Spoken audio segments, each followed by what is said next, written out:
Amigos, y tras todo este recuento que hemos hecho del caso de Nicolás Maduro y Cilia Flores, su esposa, hoy detenidos en una cárcel de máxima seguridad en Brooklyn, Estados Unidos, para conocer una serie de imputaciones que pesan contra ellos. Hoy hubo una primera audiencia.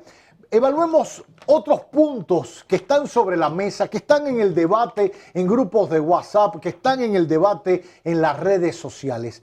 Por eso me place muchísimo recibir esta noche en esta emisión estelar de Telenoticias al doctor Pascal Peña Pérez, abogado, especialista en Derecho Internacional, profesor de Yuri, que andaba por acá, le asesoró en su tesis y todo. La hizo bien, ¿no? Muy bien. Muy bien, muy bien. Con A, con A. Bienvenido. Gracias, el placer Gracias es por mío. acompañarnos. Comencemos primero lo primero.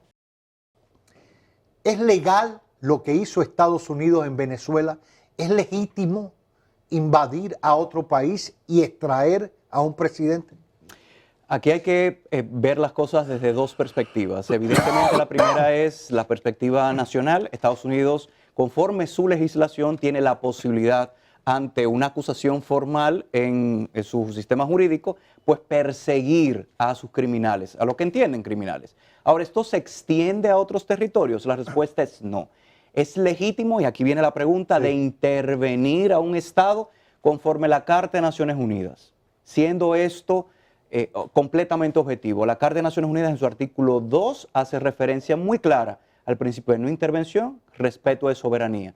Y por supuesto, implica esto que no podría ser posible, sin una autorización previa del Consejo de Seguridad de Naciones Unidas, una actuación en un territorio distinto al de Estados Unidos, por supuesto. Claro. Bueno, y me imagino que si tiene la anuencia del país receptor, o sea, el que va a buscar, si pudiera intervenir, lo que no puede hacerlo unilateralmente. Así es, así es. Algo parecido a lo que hemos visto con Haití, donde Haití suplicó en su momento, desde su estructura gubernamental, por ayuda. Ahora, el problema está en que Venezuela no ha tenido una estructura gubernamental reconocida, legítima ante la comunidad internacional, que pudiera, pues, apelar a esta ayuda. Ahora, Nicolás Maduro, al margen del debate de su legitimidad o no, si mi querida amiga Miralba Ruiz me está viendo, ya usted sabe, porque hemos tenido un debate hoy, yo volando para acá, tremendo, si Maduro es presidente o no, dictador o no, por las elecciones del 2024, donde supuestamente había ganado Edmundo González y María Corina, y no Maduro, y que él al final se quedó y no mostró los números, pero al final un grupo de países lo reconoció, otro grupo no lo reconoció, entre ellos República Dominicana. De todas formas, al margen de ese debate, era un presidente, él hoy lo dijo ante el juez, Así es. yo soy el presidente de Venezuela y a mí me han sustraído del país, me han sacado del país. Se convierte en el primer presidente en funciones que es extraído de su territorio para ser juzgado por la justicia de un segundo país. ¿Es eso posible o válido? Qué buena la pregunta, porque eso permite nosotros remontarnos al caso de Noriega y Panamá, donde muchos quieren hacer un símil y de hecho confunden las dos figuras. Noriega en el 89 no era presidente. Noriega era básicamente un dictador. Cuando hablo de dictador era porque ya se habían realizado elecciones, ya había un presidente, si bien un presidente tal vez puesto por él, pero un presidente. En el caso ahora, en el caso que estamos viviendo de Venezuela, el tema es distinto. Hay un presidente donde ese presidente, si bien no ha sido reconocido por todos los estados, está en principio protegido por instrumentos internacionales. Y ahí viene el criterio de inmunidades y privilegios. Y este tema es muy importante porque hubo un caso en el año 2001 entre la República del Congo y Bélgica, donde se persiguió y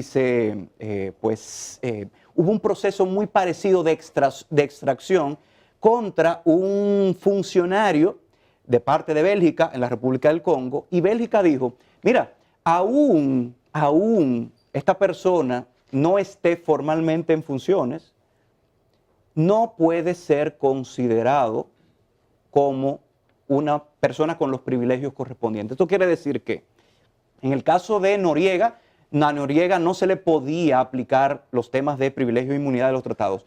Maduro sí, en principio, y ya hoy, de hecho, lo alegó, y va a ser uno de los temas más importantes a discutir. Es un presidente en funciones, la primera vez que se ve un presidente en funciones, legítimo o no, como decía, vamos a dejar esta discusión para otro día, legítimo o no, pero en principio está protegido por el derecho internacional. Ese puede ser un argumento que tenga su abogado, por cierto, el abogado de Julian Assange, que le acompañó y que terminó negociando con la justicia en Estados Unidos para su retorno, regreso y vivir ahí. Y que pueden haber eso puede generar tal vez indicios de nosotros pensar qué es lo que podría ser Maduro durante el proceso. En el decursar claro. de su proceso. Ahora, ¿pudiera ser este un argumento al que pudiera aferrarse su equipo de abogados y su abogado para defenderlo en una primera etapa? Porque me imagino que habrá que comenzar por ahí. Claro. Primero, espérense, no podemos seguir el juicio cuando hay leyes y convenios internacionales que protegen a este individuo como presidente. ¿Llevaría incluso eso a que le dieran libertad bajo fianza y saliera? Hay dos cosas ahí a considerar. La primera es el abogado de Maduro renunció a la posibilidad, que es una facultad, de hacer la solicitud de salir bajo fianza. Es decir, él no va a salir bajo fianza porque así lo ha decidido. Lo otro es, sí, seguramente va a ser uno de los argumentos esenciales, por lo menos en la primera etapa del proceso. Ahora, yo puedo claramente predecir que el juez no va a acoger el argumento, porque toda la acusación está fundamentada en un proceso interno de narcotráfico, de narcoterrorismo a lo interno. Por tanto, no está fundamentado en las disposiciones de tratados internacionales, sino en la legislación federal de los Estados Unidos. Ya. Hay que también, porque en medio de este debate se ha comparado, por ejemplo, este caso con Saddam Hussein cuando la invasión. No es lo mismo, incluso Saddam Hussein, aun cuando fue derrocado por una fuerza extranjera, terminó siendo apresado en territorio iraquí y sometido a la justicia iraquí. No es que lo llevaron a Estados Unidos para juzgarlo allá, ni lo ahorcaron en Estados Unidos, fue en Irak. Estamos claros de eso. Hablemos un poquito de los dos abogados que van a llevar el caso. Yo pensaba originalmente, como están en el mismo expediente, que un solo abogado o un equipo de abogados llevaría el expediente. Y hablo de expediente porque hay otros más imputados que no fueron extraídos en este operativo, pero que en algún momento sabrá Dios cómo concluye esto. Pero que tanto Cilia Flores como Nicolás Maduro iban a tener un equipo de abogados en conjunto y ambos se iban a defender de esa manera. Sin embargo, escogieron cada uno sus abogados independientes. A mí me parece que es, desde la perspectiva jurídica, es lo correcto. De hecho, los abogados, eso es lo que hacemos en los procesos aquí y en Pekín, aquí en Estados Unidos, separar la defensa. ¿Por qué? Porque las imputaciones de Nicolás Maduro son, de hecho, en la acusación y en la redacción se ven distintas. Entonces, fíjate cómo en el caso de Nicolás Maduro tenemos este abogado, un abogado que, como ya dabas el prontuario, ¿verdad? Es un abogado con bastante experiencia y que ha tenido la posibilidad incluso de negociar procesos en defensa de acusados por el propio Estado. Es decir, algo muy parecido. Recordemos solo que el caso de Julian Assange fue una filtración de información declarada de seguridad nacional y que se asiló por años en una embajada, luego fue extraído y pues juzgado. En el caso de Cilia, el abogado, según su perfil, es un abogado bastante interesante. Donnelly. Así es, y bastante interesante justamente por eso, por el perfil, porque es una persona que ha tenido, además de que perteneció al Ministerio Público, ¿verdad? A la Fiscalía. A la Fiscalía, ha podido solventar procesos que tienen que ver con temas de dinero y ese tipo de cosas. Entonces, esto es interesante porque, como tú bien ya mencionabas ahorita, hay otros acusados que aún no han sido procesados, que se encuentran en la acusación y que tal vez parte de este proceso será eso, buscar información, negociar y lograr que eventualmente otro tipo de acusados se presenten al proceso. ¿Cuánto calcula usted que dure este juicio a Maduro y Cilia Flores? Mira, a mí me encanta el tema de los cálculos. Te digo por qué. Ajá. Porque yo fui uno de los pocos, y creo que lo hicimos en nuestros programas, Ajá. que vaticinaba que la situación con Maduro iba a concluir previo al año 2025. Me equivoqué por 3 días. Sí. 3 días, vale resaltar, enero 3, en enero 3 fue que se entregó también el Noriega. Entonces, y un paréntesis, fue en enero, ahora lo de Maduro, porque las condiciones del tiempo no permitieron hacer la operación antes, que estaba aprobada incluso desde inicio de diciembre. Así es, así es. Yo creo que un año y medio nosotros estaríamos viendo la culminación de este proceso. Año y medio. Dependiendo, por supuesto, de cómo Maduro y Cilia Flores pues decidan llevar toda su estrategia. Y con esto me refiero a la entrega o no de información valiosa para la búsqueda, por supuesto, y tal vez incluso la negociación de lo que podría ser amnistías, tal vez para parte de su séquito. Ahora, la norma en Estados Unidos, y eso ha sido un tema que se ha debatido bastante, es bueno, que se negocia con el imputado a cambio de información, cosa que aquí hemos visto que a veces se trata con ciertas delaciones, etcétera, y allá se le recorta el tiempo o algo. Pero tú tienes que declararte ante el juez que eres culpable de los cargos que se te imputan. Hoy Nicolás Maduro dijo que era inocente. Mira, yo necesito, y ahí hay una diferencia entre lo que los medios han publicado. Ajá. ¿Por qué? Porque una cosa es not guilty, Sí, y otra es innocent. Es decir, me claro, declaro inocente. Una cosa es no culpable, Ujú, y otra es inocente. sí, Te confieso que lo que he visto en los medios, porque todavía no tengo más información, es el not guilty, que no es que soy inocente, es que no soy culpable. Exacto. Y en eso de not guilty es un rejuego que permite tener esa posibilidad de negociar. No me estoy declarando, de hecho el proceso de inocencia podría ser todavía más complejo, el not guilty podría llevar incluso a una negociación como lo que estamos hablando. ya. Si se le comprueban todos estos cargos a ambos, ¿de cuántos años estamos hablando? ¿De cuánto sería la condena? Y si se negocia, ¿en cuánto quedaría? Mira, la pregunta es interesante porque estaríamos hablando de más de 30 años. De prisión. Por supuesto, y sobre todo porque acuérdense que estamos hablando aquí de narcoterrorismo.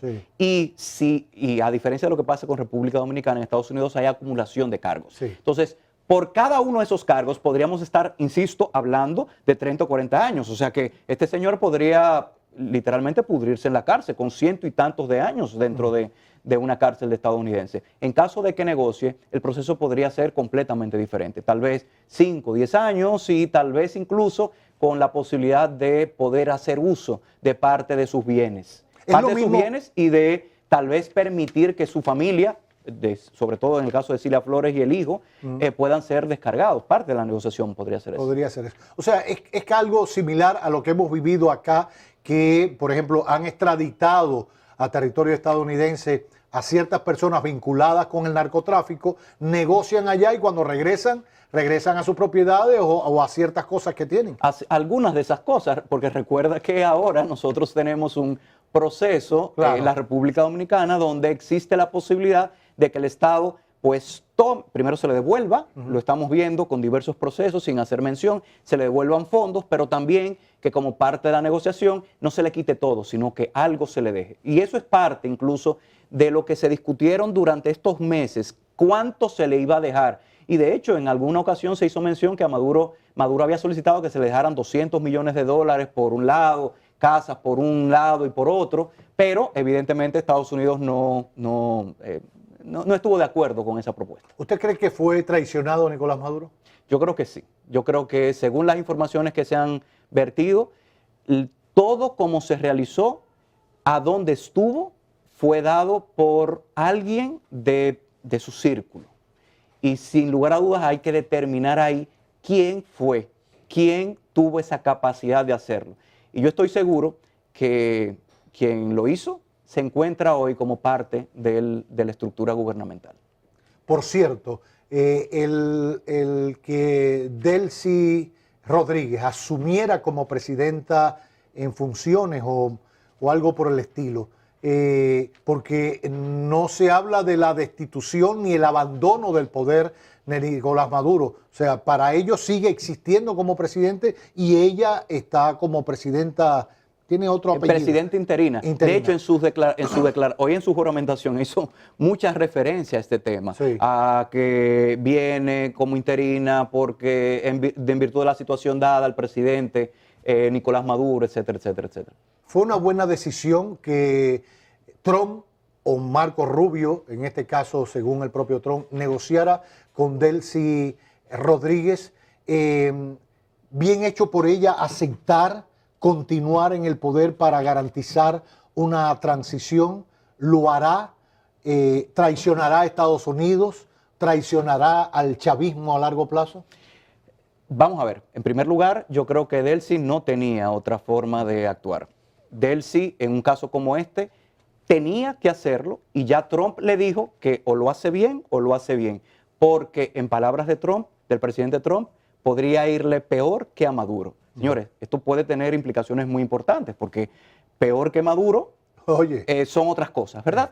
Segundo, y no menos importante, en el caso de Delcy, en el caso del régimen de Nicolás Maduro, del chavismo, existe la posibilidad de llevarse a una transición. La forma de hacerlo me parece que es justamente esta, o sea, no se puede generar una transición operativa, que esto es lo más importante, operativa, a través tal vez de una oposición en la cual se encuentra, tal vez, como lo ha expresado incluso el propio Marco Rubio, se encuentra su mayoría fuera del país. Entonces, por eso se necesita todavía la operatividad, se necesita el control de las Fuerzas Armadas y para esto entonces se deja Delcy con, evidentemente, el brazo operativo y ejecutor de Estados Unidos, que como sabemos este Consejo de Transición estará conformado, entre otros, por Pete Hegseth como secretario de Guerra y Marco Rubio como secretario de Estado. ¿No le llama la atención tanto silencio de Diosdado Cabello? Absolutamente.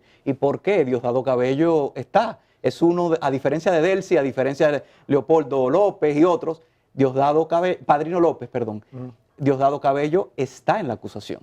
Sí. Entonces, fíjense que Diosdado dio declaraciones el primer día, el día 3. Diosdado Cabello no ha vuelto a hablar. No le es conveniente, no lo hará. ¿Y por qué? Salvo que sea tal vez autorizado por Estados Unidos o por la propia Delcy, ya sabemos lo que es capaz Estados Unidos de hacer. Y durante estos meses, porque esta transición y llevar a elecciones no se realizará en poco tiempo, Claro. Esta transición tomará tiempo y eventualmente podrá María Corina Machado, Edmundo González Urrutia, ser parte tal vez del tren gubernamental. Por último, comenzamos hablando de la legitimidad de la intervención de Estados Unidos, que según la Carta de las Naciones Unidas y todo, no es posible, salvo que tenga una autorización expresa del Consejo de Seguridad. Por eso, en un momento hubo cascos azules en Haití, pero fueron autorizados por el Consejo de Seguridad, o la propia misión que hoy está en Haití, también con aprobación del Consejo de Seguridad, bajo otros criterios, pero todo se filtra por ahí. Hoy se reunió el Consejo de Seguridad, ayer lo hizo la CELAC, etc. Hoy se reunió el Consejo de Seguridad de Naciones Unidas. Todos hablaron, habló el embajador venezolano ante las Naciones Unidas. ¿Eso resolverá algo? ¿Es solamente para gritar y decir, se violó de nuevo la Carta de las Naciones Unidas, se violó la soberanía, pero no importa nada?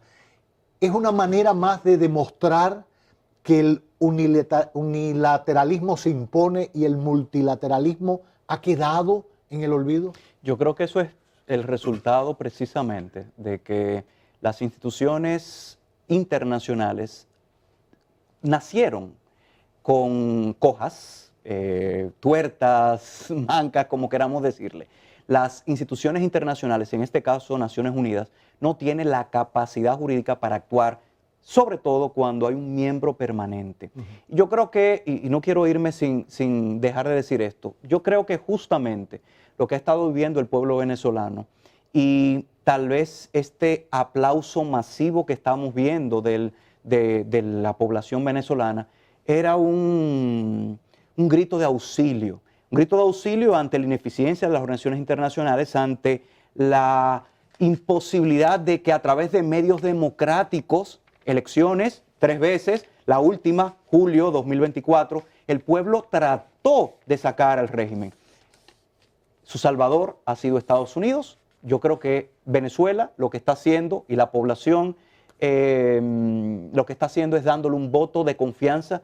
Y yo creo que ante una situación como esta, porque otros países no van a tomar una decisión contraria a la de Estados Unidos, salvo en estas conversaciones en foros multilaterales, tendremos que apoyar a Venezuela y tratar de llevar a el resultado que espera, que es una transición democrática y una prosperidad tanto política como económica de su país. Yo creo, apuntando a esto y con su licencia como profesor, que así como las Naciones Unidas fue el resultado de la Segunda Guerra Mundial, después de pasar por la Primera y de todo esto, la Carta de las Naciones, todo lo que sabemos. Y de la ineficiencia también de Sociedad de Naciones. De la Sociedad de Naciones, claro. Exacto. Y que terminara creando ese Consejo de Seguridad con un derecho al veto de uno de los miembros y por encima de la Asamblea, que es donde se reúne todo. O sea, una amalgama de cosas que distorsionaba al final. Yo creo que es el momento, si queremos que el mundo sobreviva a imperios, que se replantee en algún momento la esencia de las Naciones Unidas. Lo digo porque si bien un grupo de venezolanos ve hoy la salvación a través de Estados Unidos, no deja de ser preocupante, como decíamos al inicio, que un imperio, sea ruso contra Ucrania, sea chino contra Taiwán o sea estadounidense contra Venezuela, sean los salvadores y no el conjunto de naciones. Porque si no, mañana a cualquiera, a Estados Unidos, se le ocurre armarle un expediente al presidente actual o al que pasó por narcotráfico, porque pasó el narcotráfico por aquí, o no sé qué, o lo que fuere, por ciertos intereses con tierra rara, con lo que sea, y se meten y no pasa nada. Pero además ya lo vivimos. Somos el único país del hemisferio que ha tenido 2 intervenciones estadounidenses, la del 16 y 65. Entonces creo que si no le ponemos coto a esto, hoy podemos aplaudir lo de Venezuela y Estados Unidos, pero mañana, ¿quién me va a dar por la mano si aplaudo a Ucrania y a Rusia? O a China contra Taiwán, o Corea del Norte que se despierte y le entre a bombazo a Corea del Sur o a Japón. Entonces, reparemos en eso si queremos seguir viviendo en sociedad. De lo contrario, nos vamos a morir matándonos unos al otro. ¿Y de qué ha servido todo esto?